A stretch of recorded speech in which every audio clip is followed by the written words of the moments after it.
The saying goes that disruption comes from the outside, and those who are about to be disrupted are never prepared. But what happens if the disruptors are the disrupted themselves? Then things get really interesting. And that, dear friends, is I think what's happened in the past few days with Deepseek R1. So let's take a look. Hey y'all, it's Dr. Know-It-All. So all of the brouhaha that has gone all the way into the stock market and disrupted the disruptors started innocently enough a week ago on January 20th when DeepSeek made this seemingly innocuous post where they said Deepseek R1 is here, performance on par with OpenAI's O1 and fully open sourced, etc. I've done 2 videos on DeepSeek and R1. I'll leave a link up here and at the end of the video where I have tested it and also gone into great depth explaining exactly what DeepSeek has done and why it's such a big deal based on their research paper, and it is a really big deal. And interestingly enough, I was rather busy this weekend, so my first real clue that things were going kind of viral was actually my video, which is a very technical 50-minute long video. Like usually my videos go like this and they kind of get their initial views and then they kind of tail off over the next 24 or 48 hours or whatever. And this one instead has climbed basically diagonally since it was released yesterday morning as I record this. So when I saw that and I saw all of the comments, I was like, ooh, something is up. And I started looking around and I was like, oh my goodness, something really is up. It has caused the Twitterverse or the Xverse to explode into back and forths about whether this is conspiracy theory, the worst thing that's ever happened, the best thing that's ever happened. There are opinions all over the place. It's pretty amazing. But before I get more into that and what I think about it, first of all, a huge thank you to everyone who subscribed in the last 24, 48 hours. There are a lot of new subscribers. So hi, welcome. Thank you all so much. If you haven't subscribed yet, my birthday, my 60th birthday is Wednesday. So Wednesday, the 29th of January, I'll turn 60. It would be a lovely birthday present if you wanted to subscribe. Also, thank you so much. But at least if you're here watching it, I very much appreciate it. So thank you. So what's the big deal about this post and about the, DeepSeek? We have this nice little chat interface, but more importantly, it's on GitHub and you can download the models, you can download the weights, you can't download the data they trained on, unfortunately. So that's the one thing that's not open source, but basically you can get this yourself. You can install it yourself if you have enough hardware to run it on, and you can actually use the distilled models that they made, which are small models like Llama and Quen. You can take those small models, which have been retrained, distilled from DeepSeek's R1, and you can use those, and they're way smarter than their normal, vanilla Llama or Quen counterparts. So all of this stuff is really amazing. You can run it on everything from very minimal hardware up to very, very extensive high-end hardware. And one thing that's causing a lot of craziness, of course, the chat interface is free, which is really, really nice. And there's no rate limits as far as I understand it. But also look at this, 14 cents per million input tokens, $2.19 per million output tokens. We're talking many times cheaper than Claude, ChatGPT, etc., the Silicon Valley darlings. And of course, DeepSeek is out of China, so it's a little bit difficult to make sure that we get accurate information, which has led to incredible conspiracy theories. In my mind, a lot of that is copium that is going on right now. I'm going to get to the disruptors being disrupted in just a second. But anyway, from the sounds of it, DeepSeek is actually a quant company that makes money basically, I think, in the stock market. They basically figure out how to analyze the stock market and make trades, those microsecond trades and things like that. I could be a little off on the facts. It's a little bit amorphous, but that's my understanding. And their original V3 and now their R10 and R1 are side projects, which is why they've released it publicly. They don't really care that much about it. It's not really a big deal. And apparently they've done this for a single-digit millions of dollars. People are saying $5.6 million, but I believe that was actually how much it cost to train V3, not how much it cost to train R10 and R1. Again, the details are a little bit hazy at this point. This is all a developing story. So it might have cost them more than $5.6 million to train R1, or it might have cost them less than that, might have cost them 10 million, whatever the number is, it is a tiny, tiny fraction of how much it cost OpenAI, for example, to train ChatGPT O1. That was on the order of hundreds of millions of dollars. So you're looking at around an order of magnitude less money to train this thing and also to do inference on it. If the cost is any kind of indication, it's not costing them that much money to generate these thousands of tokens that DeepSeek has to do in order to reason. It's the new year, and with that comes lots of New Year's resolutions that we all know we won't keep. But 2 years ago, I made a resolution to drink AG1 every day, and it's been a game changer for me. AG1 is the best New Year's resolution I ever made. Whether I'm busy at home or traveling, I know I can count on AG1 to help me be at my best, both physically and mentally. And it's so easy. They deliver each 30-day supply right to my door, and I drink it every morning. Between cutting out processed sugar and drinking AG1 daily, I can honestly say I feel years younger. I've lost weight, my joints don't ache, and I have so much more energy than I did before. AG1 is designed to replace multiple supplements by covering nutritional gaps with a comprehensive blend of nutrients. AG1 is a science-driven formulation with 75 high-quality vitamins, minerals, prebiotics, probiotics, and adaptogens. And the probiotics and prebiotics help my digestive system stay regular no matter what I throw at it. And you know what? AG1 is constantly being improved. They've gone through 52 versions to make it better and better. I really enjoy savoring AG1 since it's sweet without any added sugar. It tastes great, it's super easy to integrate into my daily habits, and I've really noticed how much AG1 has helped me reach my fitness and life goals. It's one daily routine I won't change. So go to drinkag1.com/drknowitall or scan the QR code to save $20 off your first subscription. Thanks to AG1 for sponsoring today's video, and thank you for watching. Be sure to click my link to get started today, and now let's get back to it. And what do I mean by generating tokens and reason? I'll just give you an example while I'm talking about this. This is not that big a deal, but write me an algorithm in Python to convert Fahrenheit to Celsius and back. If you have seen previous versions like the original ChatGPT and stuff, it would immediately spit out the answer. What you get instead is this thinking tag where you can see it says, okay, I need to write an algorithm. Really interesting how it reacts like a human being, right? So it does this, so steps, ask the user for temperature value, blah, blah, blah, blah, blah. Not really important what it's doing here. I expect it's going to get it right, but look at the way that it's thinking about this. And at this point it says, wait, maybe better to have the user enter the temperature and the unit and then convert to the other. So it's thinking weirdly like a human, but what it's doing is level 2 thinking. It's thinking first. It's not just spitting out an answer, right? So that's the kind of thing that's just fascinating. Look how many tokens it's generating. So this is why it's important. You're generating a lot of tokens just to generate this code. In this case, probably you could do it, more efficiently just by having an older model just directly generate this code because it's not that complicated, but I just wanted to elucidate exactly how it thinks. So here you go, and you end up with some Python code, and then it displays things, and it shows some examples of how it would actually work and all of that kind of stuff. So the important part for us, though, is the fact that it thinks and it thinks and it thinks. It's a reasoning model, not just a spit out the next token model. And of course, this is what ChatGPT O1 does, and O3 when it comes out in the near future, although it'll be really interesting to see O3 compared to R1 and then whatever the next, I don't know if Deepseek will go with R3 just for the hell of it, just to troll OpenAI, I don't know. But anyway, the fascinating part about this is that they do these long chains of thoughts. They think about things for a long time before they give an answer, and all of that thought, every single one of those words, or actually fractions of a word, is a token. And so you're going to generate millions of tokens very rapidly. Output tokens are very expensive. Input tokens, not so much. You can see, again, it's like an order of magnitude less money to do input tokens than output tokens. But those output tokens are very expensive. And if you can, reduce the cost of output tokens by 10x or more, that is highly disruptive. That's very disruptive to the industry. And of course, there's the recent news that Deepseek's R1 has displaced ChatGPT in the Apple App Store, at least. I think on Android as well. I'm not as sure about that. But anyway, it's the #1 downloaded chatbot type of application for a phone. I actually did it myself over the weekend, so I was one of those people. So this is very, very disruptive stuff that's going on here. And just a tiny sampling of reactions to what's going on here. You've got Mike Glenn responding to something this morning, which, by the way, the stock market, if you haven't seen, we've got NASDAQ that went down by 3% today. So that's the entire composite index. And then NVIDIA absolutely crushed today. They lost almost 17% here. That is just incredible how much they lost in the price of stock. There are a lot of people that are very, very unhappy today.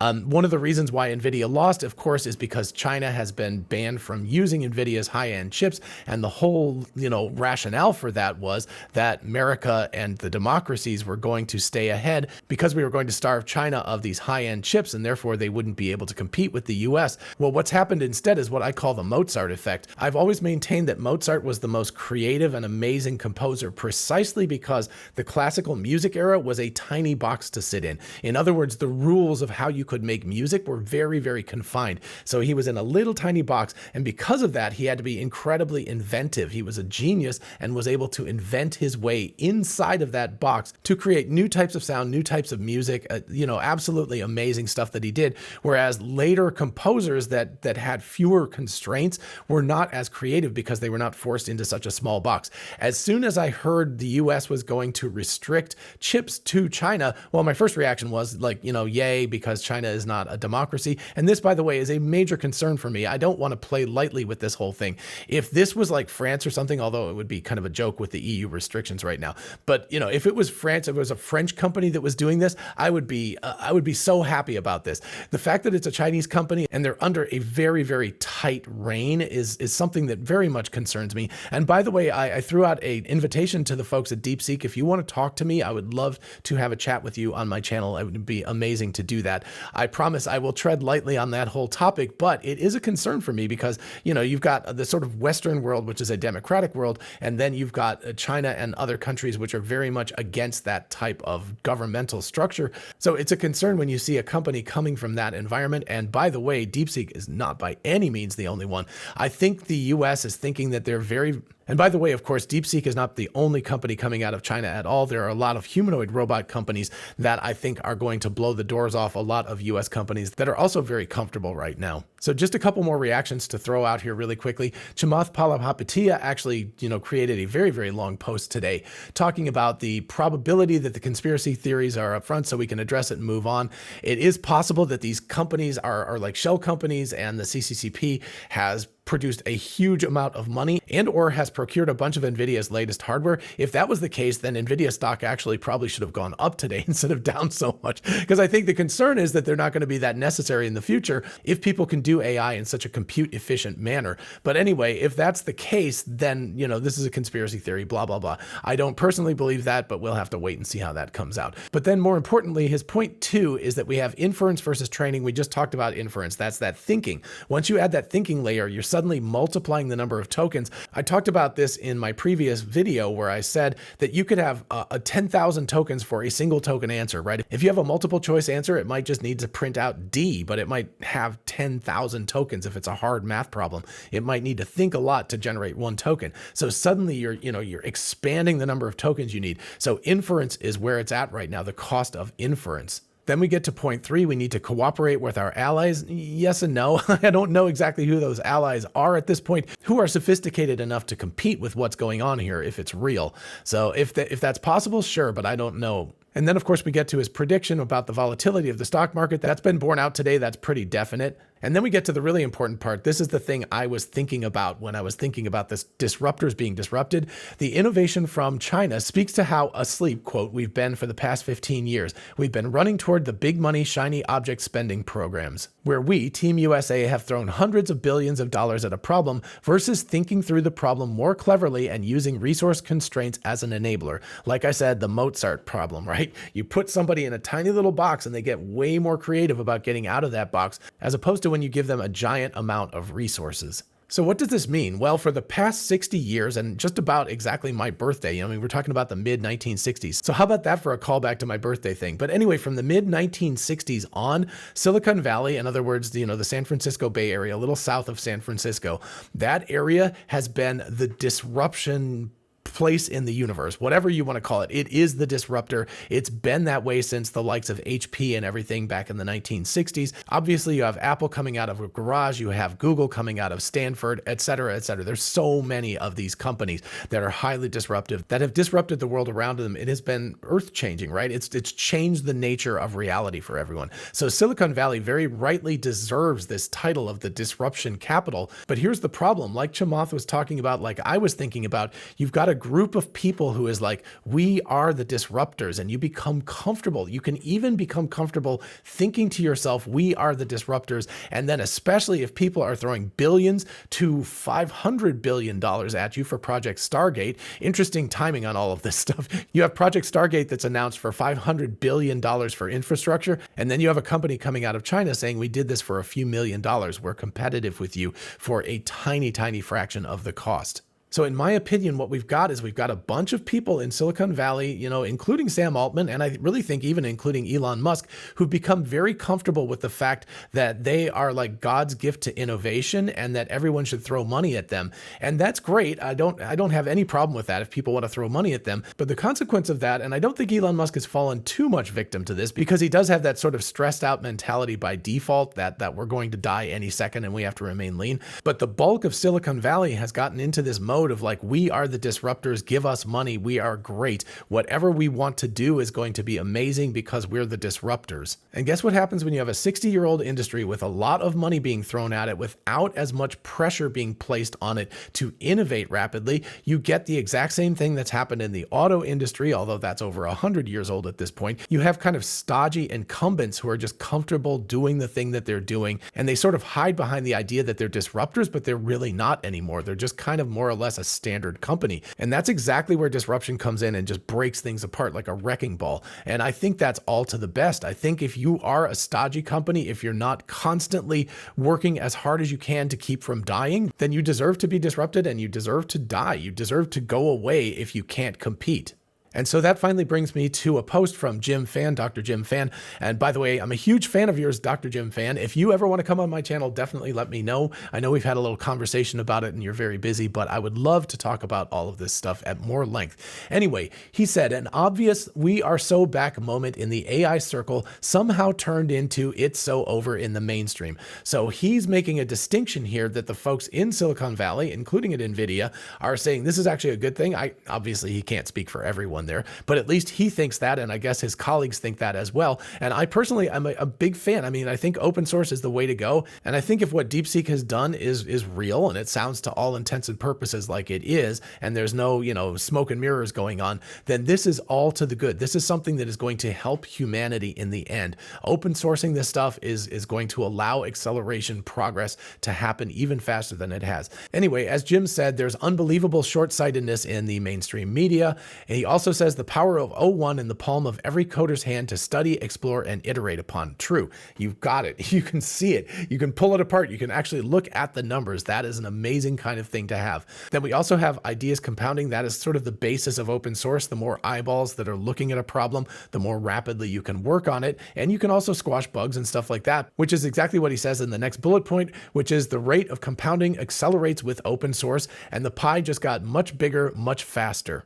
And of course, that statement relates to Jevon's paradox, which is that the cheaper something gets, the more people want it. I mean, basically, that's the nutshell version of it. But if you have something that's very, very expensive, people will use it only when they absolutely need to because it's really pricey. But the cheaper it gets, the more people will use it because it's just like, well, that's very, very inexpensive. Electricity used to be exceptionally expensive and people used it, in tiny quantities. Now in my house, I'm running 2 heat pumps, a whole bunch of computers, television sets all over the place, this rig that's going on here. I'm using a ton of electricity because it's very, very inexpensive. It doesn't cost that much money to run it, so you use it more. And that's the point of this paradox. And that's what's going to happen with AI. I mean, Sam Altman, to his credit, has said this. We're going to eventually get AI that's too cheap to meter. It won't even matter anymore. It's just going to trend towards zero. It'll be just tiny amounts of money per million output tokens or input tokens or whatever. Anyway, all of this stuff is to say that the pie just got much, much bigger and much faster. So that's all to the good.